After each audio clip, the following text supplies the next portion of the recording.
Okay. Anjali Gonzalez, ladies and gentlemen. Oh, thank you, Melinda, for hitting that record button. Um, so thank you for joining us. Like Melinda said, with the compliance piece, this is something that bubbled up and we realized was an opportunity just to share some of the basics of what compliance is and how we now have to engage with compliance as we develop, excuse me, digital documents that we share out with our students as well as our colleagues. If you are new to 508 compliance, this is just a really brief overview of what it is. And I also share this slide because I really want you to understand and kind of anchor yourself in the audience that we have and who we're dealing with. So 1 in 4 adults in California has a disability. So we're almost at 25%. And seeing as our learners are adult learners, we really should consider this as we move forward to teach them. So Section 508 came about as the Rehabilitation Act of 1972. And I think everyone is familiar with ADA. You hear that word ADA, you see a ramp when you go into a building, or like the little bumps as you're crossing a street. So we are aware that there are different accessibility pieces that are provided to people just to engage in our world. But as our world has changed and now we are in a digital world, that also is where this has bubbled up and really started to evolve. So you're going to start to hear, if you haven't already, WCAG, and that is a part of that Disabilities Act, the ADA Act. So Web Content Accessibility Guidelines, and those continue to come out every year with new accessibility guidelines. That are going to be stricter and stricter as we move forward. I think I shared earlier, I took my first when I first heard the word WCAG was in 2017-18, and I thought, what is this and where is this going? And it is really overwhelming. So I share this because I just want you to know that it doesn't have to be overwhelming, and we can take this in little baby steps and baby bites.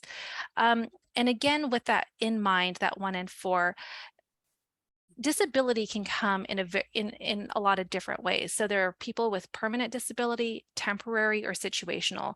So just, looking at the one that says the seeing, right? Someone could be permanently blind, maybe situational, someone has cataracts, or a distracted driver. So if you are, driving around, a phone is going, music's going, other people are in the car, that can distract you. So obviously this is going to not always be the case when you're dealing with students, but definitely something to bear in mind.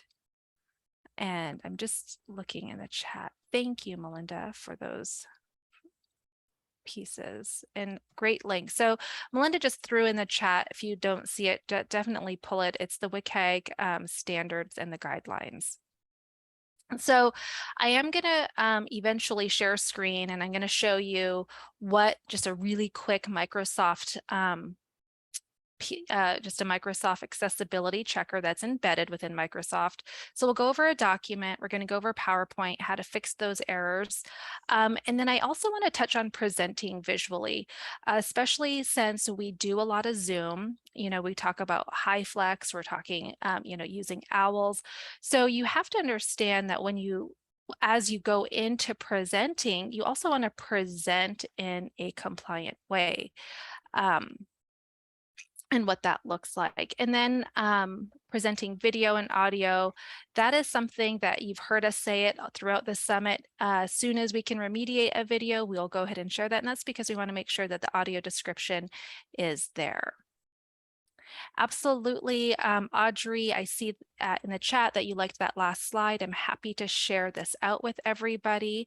Again, I'm going to have to make sure it's compliant before I share, but I will definitely make sure that I grab all of your contact information and we'll get that shared out.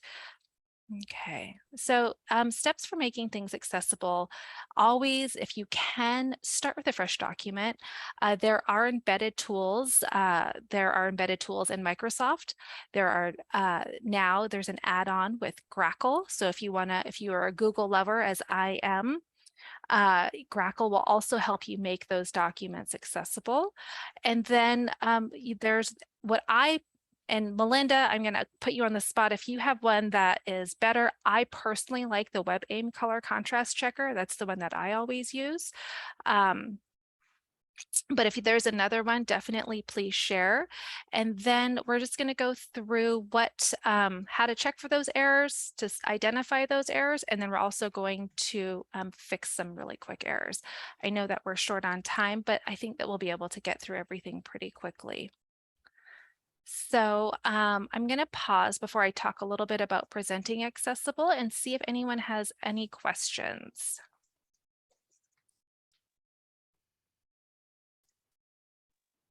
Okay, seeing none, I'm just scanning the chat now. Okay. Thank you, Melinda. Melinda is putting in some links if you want to grab those from the chat. This is the Accessible Web Color Contrast Checker that she just popped in, as well as the WebAIM.org website, which will also help inform you with all of those new guidelines as they come. So just to talk a little bit about presenting, oftentimes we will speak to a classroom, or we will even speak to an audience online, and we will use indicators like, look at this, see how that moved? And you're talking about something that if you're visually able-bodied, that would make sense. But if you're talking to an audience and you have somebody in that audience who doesn't know what that is that moved or what this is, or if you choose to have a poll to engage with them, and you read that poll back and it says, well, there's the example here on the slide is, oh, as you can see, we have a lot of people who selected A. Well, that's not helpful. So instead, reframe how you speak and engage with your audience. So 48% of the participants selected that they like fruit. Whatever that might be, that allows you to continue to present in an accessible way to provide a similar or as similar of an experience to a fully able-bodied person. Any questions there? No? Okay. There's Go a ahead. question here. Is Arial or Calibri a better font to use? That is a fantastic question, Margaret. And I don't know that I have the answer to that. I think Arial or Calibri are both good fonts. Did I say it wrong? Sorry. Melinda, did you? I have no idea how to pronounce it. So and that's a really good question, because you really do want to stay away from fonts where letters will run into one another. You want something that's going to be clear and easily legible. So Arial is always a pretty clean font. Calibri, I think, or however you pronounce it, also is a really clean font, and I tend to use that. It does provide nice spacing in between each letter. I will say, though, that the Arial tends to be darker, and depending on your color contrast and what you're going with, that's probably going to be the safest bet. So when in doubt, go with the Arial, unless you're going to start bolding and beefing up the other fonts. Can I add just a little bit more? Please, absolutely. Fonts you want to lean towards would be sans serif, S-A-N-S, sans serif. Arial and Calibri are both those. And you really want to pay attention to the thickness of the letter, which is what Mendeley was referring to. Arial is a little thicker, Calibri is a little thinner. So if you use a bigger font size, Calibri or however you pronounce it is okay. But Times New Roman is okay, but the others would be a safer bet. Agreed. So I don't know, Mandy, question for the presenter. Sure. Do you know if there's a site that recommends fonts? No, I don't. Okay. And I will definitely do the research on that because I think Yeah. that's something that we could all benefit from. I know that my web contrast color will sometimes talk about font, but I don't think it provides a list, but I'm not confident on that. So we can definitely look into that. So I am now going to go ahead and open up a PowerPoint that was created. That is a non-compliant PowerPoint, and I'll go ahead and share with everyone here.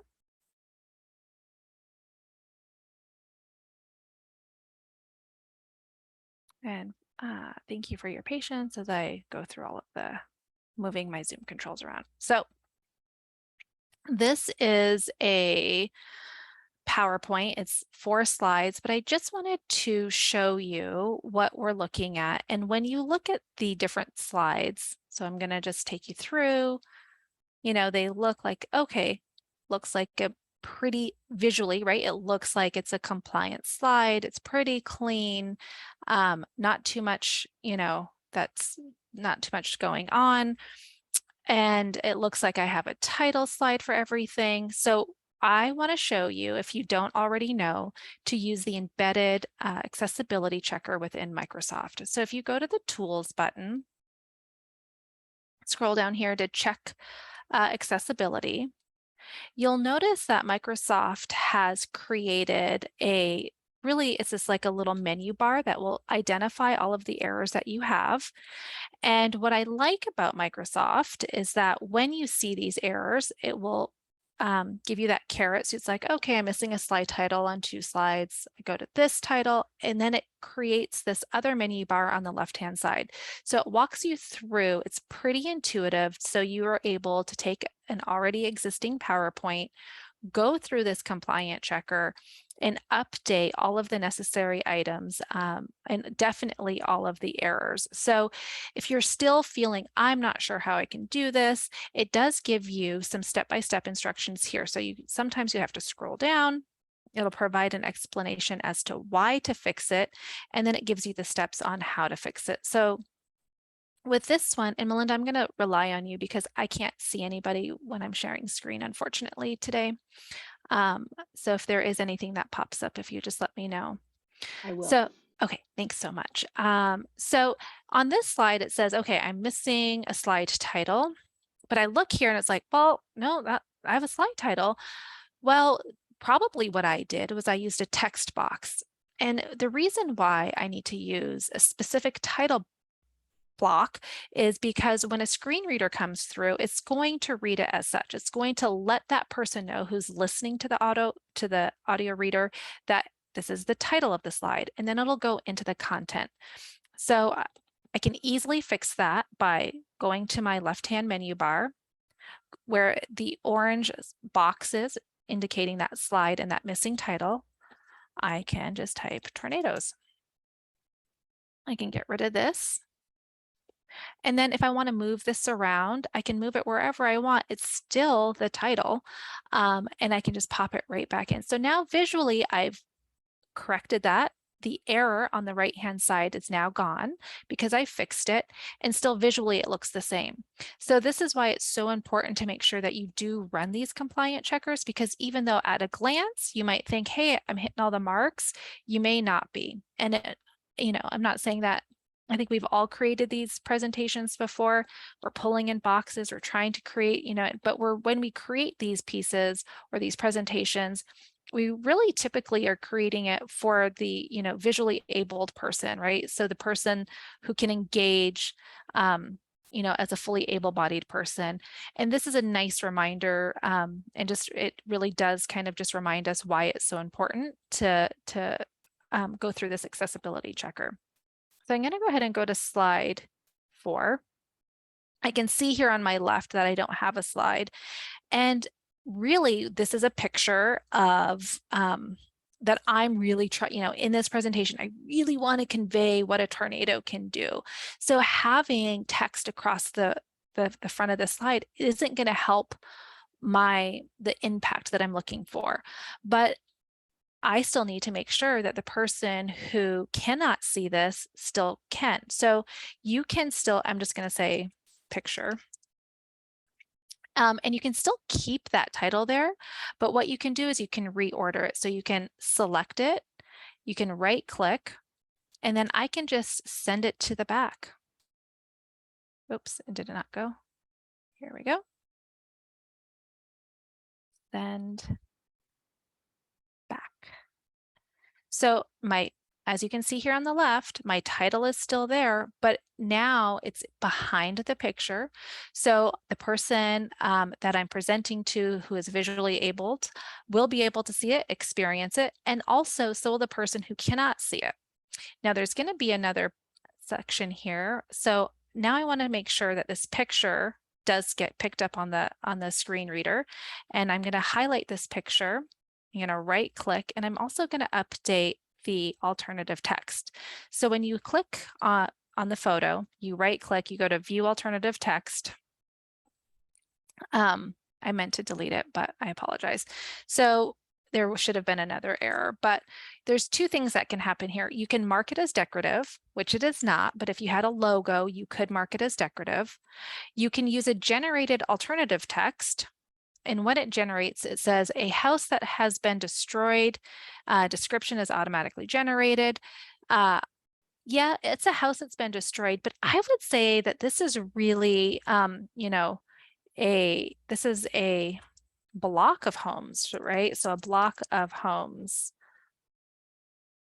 that have been destroyed with debris and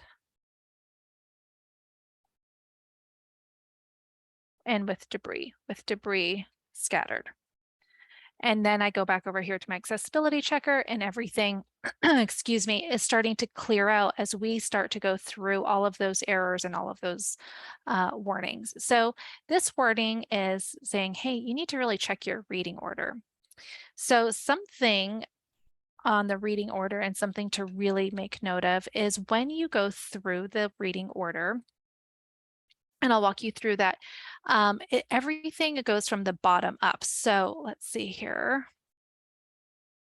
I'm gonna go to my home, and then I want to go to my arrange button here.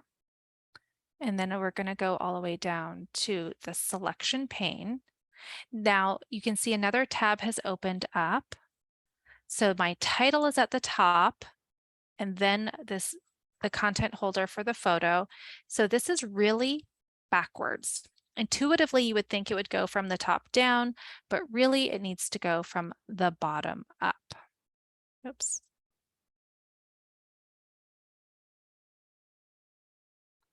And then my sketchy line, and then my content, and then my picture. And then I'm going to go back over here. And now you can see that the accessibility issues have all been dealt with. And now I can, feel confident by saving this and distributing it to whomever I would like to distribute that with. I'm going to go ahead and stop share. We have a question, and I had the same question. Sure. Audrey Deardorff asked, why is that? Why backwards? Why in backward order when you're doing the elements? It's a really good technical question. And I will tell you that I don't recall the exact reasoning why. What I know is it's the way that the auto reader and the screen reader comes into it, and it's the way it's processed through that you have to go in that backward order. And it's funny because I thought the same thing when I first started remediating documents and realized, because I went through the whole process, and I was like, wait a minute, it's still not in the right reading order. Why is this? And it's because I wasn't paying attention, and I went through it and I did it in that order where it's top down, but it's bottom up, and it's just the way the screen reader comes through and reads the document. Sorry, Nope. yeah. Sure. Is it a particular screen reader that you use? Because the one like Pericles, I think I've tested that. I've never had that issue where I've had to turn things around. That's a really good question. Well, what I can tell you is when you're doing a Microsoft PowerPoint document, and I'm pulling it up right now because it'll tell you the why to fix it and the steps in which to do it.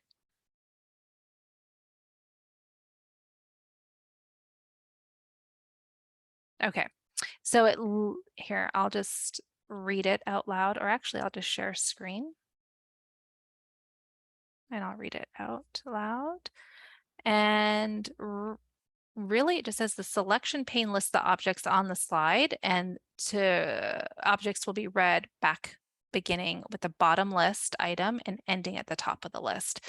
So it could be not necessarily the screen reader software that is being used, but how a PowerPoint document is filtered through that screen reader.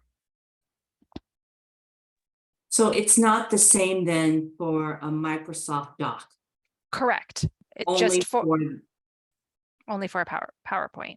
okay, thank you. Yeah. So we have about 6 minutes left, and what I think I really want to move into is showing you the color contrast checker, because the color contrast checker is something that well, I really enjoy. And this does always get a little tricky when I'm trying to share screen. I'm actually going to have to share my entire desktop with you, so bear with me 1 second.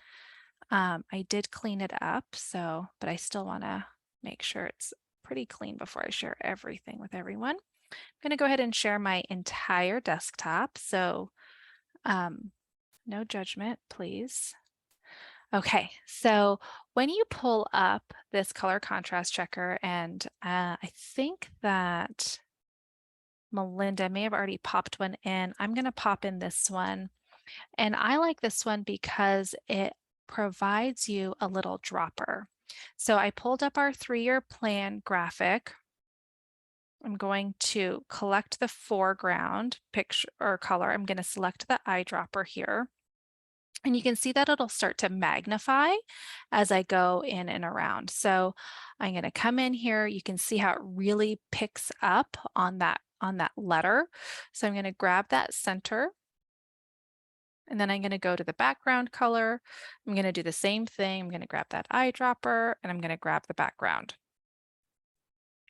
So when you scroll down, it looks like, okay, for WCAG AA, I've passed. AAA, I have failed. So in that situation, I would, right now, we only need to meet the AA. Not that I think that that's the best thing to always do. If you can go for AAA, you should. In this situation, it did pass, so we were able to distribute. But say these just failed all the way down here. And what I'm showing you here is that it has the sliding scale here. So say I had used this color, this 75 4E0F, I could say, gosh, I really want to stay in that vein, and I can just slowly move the scale until I'm in a passing position. And I like that color. You get that color name. I can pull that hashtagged color name out and pop it into the working document that I'm creating from to make sure that those colors will meet on my color contrast checker, to make sure that I'll pass moving forward. This is why this is one of my favorite color contrast checkers. I haven't used the other one that Melinda had shared with us earlier. Oh, it's called a hex code. Thank you, Melinda. So grab your hex code color, and then you can pop it right into whatever program you're using. If you're using Canva, if you're using whatever other, like I use Piktochart also, or Tableau. So whatever else you're using, this is something that you can easily grab. So I'm going to pause because we have about 2 more minutes, and I just thought I would take that time to wrap it up. I see everybody here. Thank you so much for joining us in today's mini session. I'll make sure to share the slides. And this is really just that like entry level 101, just to start to reframe how you consider the documents that you create and the documents that you share. But before I leave, I really, like I think I mentioned it earlier, I really am a Google lover. And I prefer all of those live collaborative documents. So if you can, I would also look into, and Melinda can speak to this a little more than I can, but Grackle has it's an add-on. So if you go into Google, you go to the add-on and go to Grackle. Grackle will then allow you to do those same accessibility checkers. And correct me if I'm wrong, I think you have very similar. And it'll help you identify areas that need to be changed.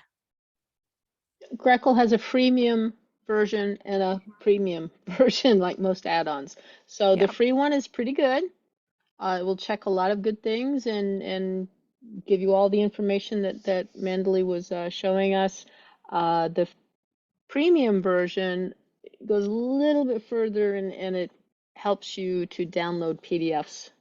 Mhm. It has a few more little bells and whistles. So it's worth it. It's worth the investment. Absolutely.